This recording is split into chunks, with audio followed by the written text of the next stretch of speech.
remarkably good.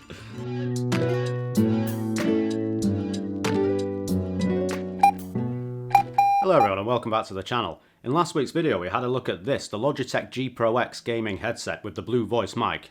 In that we discovered it's not actually a Blue mic, there's just a bit of software that comes in a sound card that comes with it for an extra 40 quid. And I made a slight quip about using this with this. So we're going to have a look and see how that actually works out. In terms of convenience, obviously the headset will always win, and we're not going to go into any great detail about this specific headset. If you want more background on the Logitech G Pro X headset, then do just click the video up in the top right corner. However, this is going to be more around buying the cheaper version of this, just the G Pro, without the actual dongle sound card from Logitech, and then spending an extra £10 of the total value and getting this, which is 50 quid for the Blue Snowball Ice. So we will have the exact same audio from the headset, but hopefully with much better audio out quality through the microphone itself. Like I said, there will be a lapse in convenience. So without further ado, let's have a quick look at the Blue Snowball Ice and see where those benefits will lie. So here we are, the Blue Snowball Ice, everyone. They called it that because it's white. Imaginative, very imaginative. We're not going to do an unboxing. I've owned this for quite some time myself and I don't know where the box is, but just to break that unboxing down for you, there was a box, there was plastic, there was instructions, and then the three parts that matter. The actual microphone itself, the beautifully spherical round thing, which seems like a problem, except it comes with one of these, a tripod. It's only very small, but it's very simple to set up. You just spin it. Sorry about the little squeak there. I'm sure that came through the mic very badly. But there we are. That simply sets up like so. Job done. And then you put your USB cable in. There's just a little connector at the back here. The indicator at the line at the top here, just to let you know if it's on or not. And the rest of this is just USB, 2, just straight into the computer. It's very simple to set up. So those of you shying away from buying a separate microphone just because you thought this would include an audio interface, different sets of cabling, none of that. It's just plug and play. You plug it in, your computer recognizes it, and away you go. So it's not actually, I mean, it's a slightly more difficult setup than with this, where you'd simply plug it in and that's it. But either way, we should get better quality. So I think it's time that we do a bit of a voice comparison, to be perfectly honest. Now, the problem with this, the downside I mentioned earlier, wherever you have it, if you're sat on your seat, you will be moving around, so the audio will change somewhat.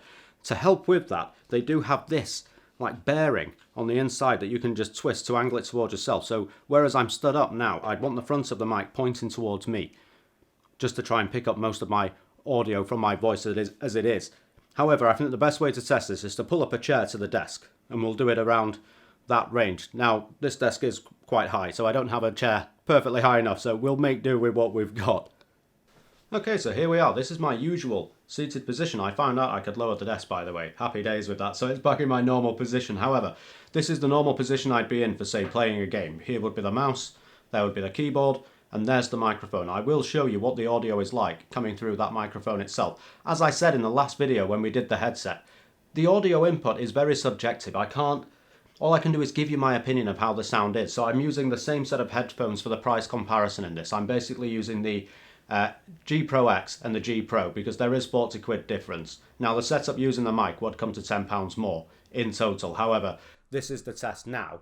The audio I'm saying to you now is recording through the Blue Snowball Ice. So we'll hear in a moment what the audio is like from the actual headset itself. I use a quick clip that I'll record with it on just so you can hear it. I'm not going to go into the settings of that because you can change setup. I'll just be in broadcast 1. If you're interested in the setup of that, again, just go to the top right and click the link. It will be there or in the description wherever I put it. But this, as I said, is in fact the audio from the Blue Snowball Ice. And it's quite good. It's quite rich. It's not quite as intercom-y as you get from a headset. Like a pilot when you've just landed when you're going abroad on holiday or vacation. Not that any of us are doing that now. Oh, the memories. And you'd get the pilot telling you you've landed, but it'd sound very much like they're speaking through their nose. That sort of appearance. You do get that sort of compression, I suppose, with the headset. Not so much with the Blue Snowball Ice, but if I move around, for instance, so if I lean my head back, do I have to raise my voice in order to speak to my friends over Discord? And on that, by the way, I'm actually recording this through OBS. If, say, you were streaming on Twitch, this is what the audio would sound like at the other side. Speakers dependent, obviously, but also the other parties that you're in, say, Discord, for instance. If you're speaking with someone on there, the audio you'll hear now through your screen is the way that they'll hear it at their side, which should give a pretty good rendition, because you're not necessarily a streamer, therefore you only want this to speak with your friends, especially now. But it is a good value microphone at 50 quid. I was going to do a full rundown of it, but there's not much to run down. I'll just plug it in and speak into it like I'm doing now. Okay, so we'll move on to the headset audio so you can hear the difference through there, and we'll have a quick comparison. As with the Blue Snowball Ice, I am now recording this again through OBS, so this is the audio that you'd hear if you were streaming on Twitch. Now, in terms of the Blue Voice audio that I've got set up on the G Pro X, I'm just using Broadcaster 1. I did, again, in the previous video, touch on the actual setup itself and how to enable Blue Voice and do all the jazz in that, so do check the description below. Now, make up your own mind with this. I haven't messed around with the settings too much because I'm not an audio... I'm not a specialist. I don't really know a great deal about it, if I'm being perfectly frank, other than the way that it sounds at the other side. Now, I have set this to Broadcaster 1 in the preset of the actual G-Hub settings that you get for this, and that's about it. There's nothing really more to go over too much than, for the sake of £10 difference, make up your own mind. The audio quality through the headphones will be the same if you buy the G Pro or the G Pro X. There's no difference at all. The drivers are the same, and the range of hertz is also the same with this. So it's absolutely your call. You could even make this setup cheaper. If you're not buying a headset itself, if you just want some headphones, just go for the headphones. You can pick up some pretty decent ones for about 40 quid and make the entire setup cheaper than the G Pro X, which would be very, very good, because this is a fairly solid mic. It is better the closer you are, I accept. And the convenience of this is a big issue. Now, with this not being a wireless headset anyway, you don't have a great deal of mobility around the room. It's not like you can go and make a cup of tea or coffee, depending on what your preferences are, and still talk to your friends anyway. However, just moving around in your chair, the audio coming through the Blue mic would be very different as you move around the room, as we demonstrated. However, with this, it's going to stay in the same location all of the time, as long as you're at your desk.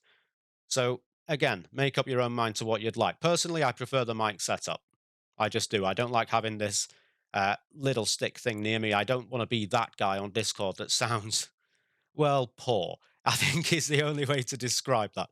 But there you are. That's pretty much the audio comparison between the two. I'm sure we put the prices on the screen. Like I say, 10 or more, and you can have the actual Blue hardware as opposed to Blue software and whoever it is that manufactured this little stick mic. So there you are. Whilst filming the other parts, I did look around the studio and think there is, in fact, a third setup that we could use, the what I'm dubbing the stupid setup, and utterly pointless. However, I took the mic down from the actual audio rack that we've got around here. This is the Rode NTG2, which is a remarkably expensive microphone and very, very good. I also found these, my actual earphones that I listen to music, the B&O Plays. These are the H4s, the first generation, as you can tell with the actual cord flexing through the back of them.